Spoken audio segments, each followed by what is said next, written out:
আসসালামু আলাইকুম। আহ, প্রিয় দেশপ্রেমিক রেমিটেন্স যোদ্ধা ভাই ও বোনেরা, আশা করি ভালো আছেন। আজকে খুব উদ্বিগ্ন হয়ে আমি আসলাম একটা ইস্যু নিয়ে। আমাদের দেশে অর্থনীতি, আমাদের রেমিটেন্স যোদ্ধা ভাই ও বোনের জন্য এটা অর্থনীতিটা একটা খুব ইম্পর্টেন্ট ব্যাপার। বিশেষ করে যেই ভাই বোনরা মনে করেন যে একটা দেশে আসেন, অনেক দিন ধরে কাজ করেন, সেখানে পার্মানেন্টলি থাকার ব্যবস্থা নাই, একটা সময় আপনার দেশে চলে আসতে হবে, আপনার সঞ্চয়টা আপনি দেশে একটা কিছু করতে চাবেন, তাদের জন্য ইটস ভেরি ইম্পর্টেন্ট। দেশের অর্থনীতি নিয়ে খুব মানে খুব ইমিচিউর গেম প্লে করতেছে বিএনপি। কীরকম যে মুস্তাকুর রহমান নামে একটা লোককে তারা গভর্নর বানাইছে বাংলাদেশ ব্যাংকের। তার কোনো অভিজ্ঞতা নাই ব্যাংকিংয়ে, সে কোনোদিন ব্যাংকে চাকরি করেনি, সে সোয়েটার ফ্যাক্টরির মালিক। চিন্তা করছেন আপনি, একটা সোয়েটার ফ্যাক্টরির মালিক সে, এবং সে ঋণ খেলাপি।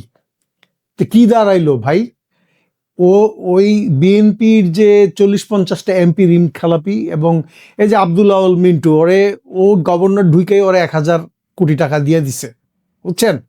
এগুলি কার টাকা জানেন? গভর্নমেন্ট যে বাংলা টাকা ছাপায় কাগজের, এগুলির কোনো মান নাই।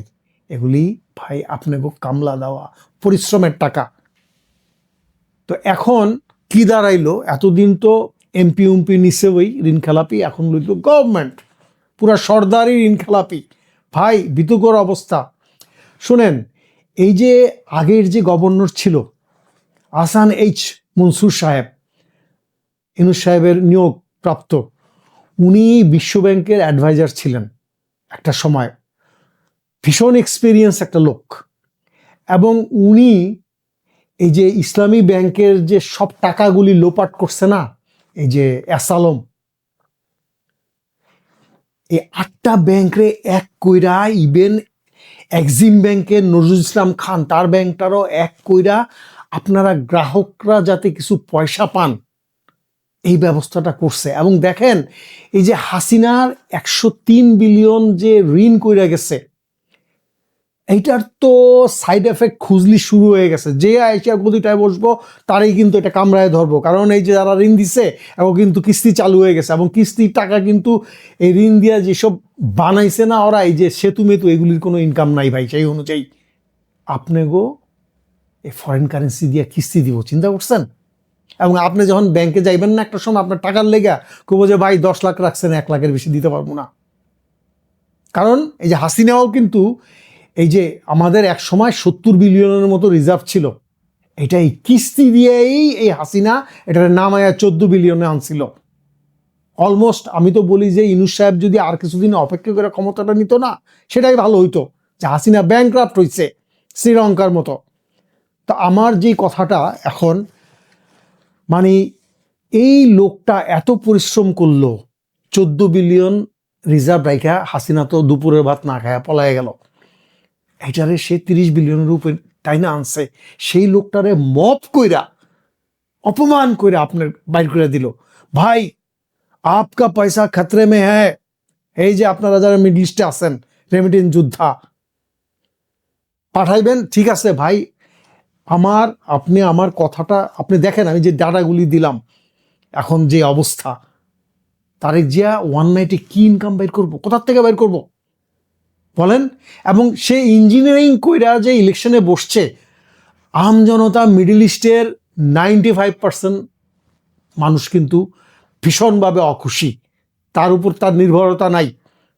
আজকে আপনি 2 বছরের পয়সা পাঠাইলেন, পাঠানোর পর হঠাৎ শুনলেন যে এই আপনাকে 10 লাখের জায়গায় 1 লাখ দিতেছে। কোথায় যাবেন ভাই? আবার মিডল ইস্টের আপনার কাজের চুক্তিও শেষ হয়ে গেল, দেশে তো না খায়া মরবেন আপনি।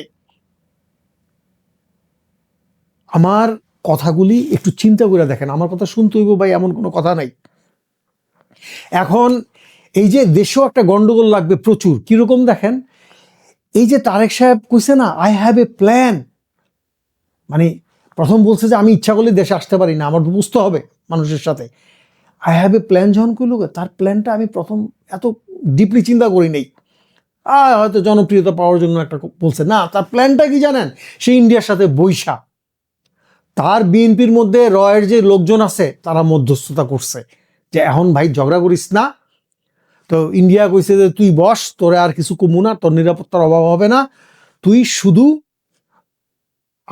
আওয়ামী লীগরে পুনর্বাসন করবি, আর আওয়ামী লীগ গিয়া জামাতরে পিটাইব, আর আওয়ামী লীগ গিয়া জামাতরে যে পিটাইব, জামাত এই জামাত আর আওয়ামী লীগের যখন মারামারি লাগবে না, আর যে সুশীল সমাজ আছে না, এই যে মিডিয়া দালালি শুরু করছে আবার, আমাদের যে এলিট ক্লাস, এরা জামাতরে একটা টাইটেল দেয় উগ্র ধর্মান্ধ শক্তি।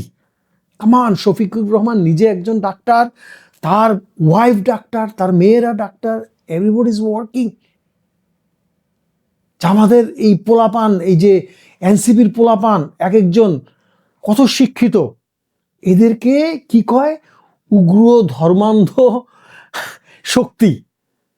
এরা কি করবে জানেন? আওয়ামী লীগ জামাত যখন ঝগড়া লাগবে, তখন এই প্রথম আলোর এই কিছু এলিট ক্লাস বাচ্চাগুলি আছে না, গালি দিলাম না ভাই, এরা বলবে যে একমাত্র আওয়ামী লীগই পারে এই অপশক্তি, মানে ধর্মান্ধ উগ্র শক্তিকে রুখতে, এদেরকে হিরো বানায় আবার আনার জন্য। আর তারেক জিয়া তো মনে করেন যে কোনোদিন ক্ষমতায় বসতে পারে নেই, সে নাবালক আসিল, তার বসতে পারলেই সে খুশি। এখন এই যে গ্যাঞ্জামটা লাগবে, বুঝছেন, এখানে কোনো বিনিয়োগকারী আসবে? তারেক জিয়া রেভিনিউ কোথায়? এই যে হাসিনা যে $103 বিলিয়ন যে চালু করে গেছে, এগুলি যদি পাইপলাইনে 45 বিলিয়ন, এগুলো কিন্তু ঢুকবে, ঢুকার সাথে সাথে এগুলি কিন্তু কিস্তি শুরু হবে। তখন কি করবে জানেন? আপনাদের এই রেমিডেন্সের পয়সা দিয়ে ও কিস্তি চালাইবো, আর দেশে একটা অস্থিতিশীল পরিবেশ শুরু হবে। ভাই ভয়ঙ্কর অবস্থা যেতেছে। আরেকটা কথা আমি বলি, যে জিয়াউর রহমান সাহেবের একটা গুণ ছিল কি জানেন? উনি যোগ্য লোক নিয়োগ দিতেন। উনি আপনার ডক্টর বদরুদ্দোজা আর শাহাজিজের মতো লোক নিয়োগ দিচ্ছেন। হ্যাঁ হ্যাঁ, অনেকে বলতে পারেন এরা রাজাকার ছিল, এটা ওইটা। তো শেখ মুজিব তো এদের বিচার করলো না, এরা রাজাকার থাকলে কেন করলো না? যাক, এগুলি একটা অনেক লম্বা ভিডিও হবে। মানে জিয়াউর রহমান মরার পরে ওনার মিসেস আর তারেক জিয়া যে অনেক গলদ লোক প্রশাসনে দিয়া, রাজনৈতিক দলের মধ্যে দিয়া, এই দলটাকে তিলে তিলে ধ্বংস করছে, তিলে তিলে ধ্বংস করছে। এবং একটা বিরোধী দল যখন শক্তিশালী না থাকে, তখন আরেকটা দল স্বৈরাচারী হয়ে যায়। এই যে তার দলটা, এই বিএনপিটাকে যে ধ্বংস করছে, এটার ফলেই কিন্তু হাসিনা স্বৈরাচারী হওয়ার সুযোগ পাইছে। জিয়াউর রহমানের আমল থেকে ভাই, এইখানে ভিডিওটা দিলে ভিডিওটা অনেক লম্বা হবে। আমি আমার নিজের পার্সোনাল কথা এই প্ল্যাটফর্মে বলি না। আমি ভাই 1980 সালে কবি নজরুল সরকারি কলেজের বিএনপির থেকে জেনারেল সেক্রেটারি ছিলাম, যখন জিয়াউর রহমান জীবিত ছিল। আমি বিএনপির কিছু ইন্টারনাল অনেক কিছু জানি।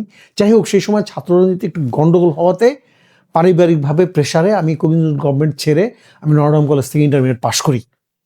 তো আজকে আমি সেই ইতিহাস বলবো না, তবে আমি সুন্দর করে আমি সাজায় বলবো আমি দেশে থাকা অবস্থায় খালেদা জিয়া কিভাবে প্রত্যেকটা জায়গায় গলদ মানুষ নিয়োগ দিয়া জিয়াউর রহমানের এই পপুলারিটিকে ধ্বংস কইরা পরে একটা ট্রাক সরাইতে পারে না ভাই। তো যাই হোক, আমি এই পলিটিক্যাল কোনো কথায় আসতেছি না। এই তারেক জিয়া আওয়ামী লীগকে, এই যে বলেন না এখন পুলিশ হত্যার বিচার করবে, চিন্তা করছেন ভাই? এটা শোনার পরে তো আমার রাতের ঘুম হারাম হয়ে গেল। এটা কোন দেশে থাকি ভাই? আমি এটা নিয়ে আরেকটা ভিডিও করব সুন্দর করে সাজায়া। আমি ভাই জীবন থেকে নাও, আমার জীবনে আমি অনেক কিছু দেখছি, এগুলি আপনার সাথে শেয়ার করব। আমি কোনো দৈনিক পত্রিকা না, আমি আর্কাইভ না, কিন্তু আমি আমার যুক্তিগুলি দেখানোর পর আপনারা চিন্তা করবেন। সত্য কথা না, আপনি একটু যুক্তিযুক্তভাবে বললে, একটু চিন্তা করলে একটা মানুষ কিন্তু বুঝতে পারে ওটা এক্স্যাক্টলি হ্যাপেন, মার্কেটে কি ঘটতেছে, এটার সাথে বিচার করে আপনি নিজেরাই ব্যয় করতে পারবেন। যাই হোক, আমি আমার রেমিটেন্স যোদ্ধা ভাই বোনদেরকে আমি আবারও বলতেছি, আমার কথা শুনতে হবে এমন না, আপনারা দেখেন, আপনারা বিচার করেন আমি যেই তথ্যগুলি দিলাম।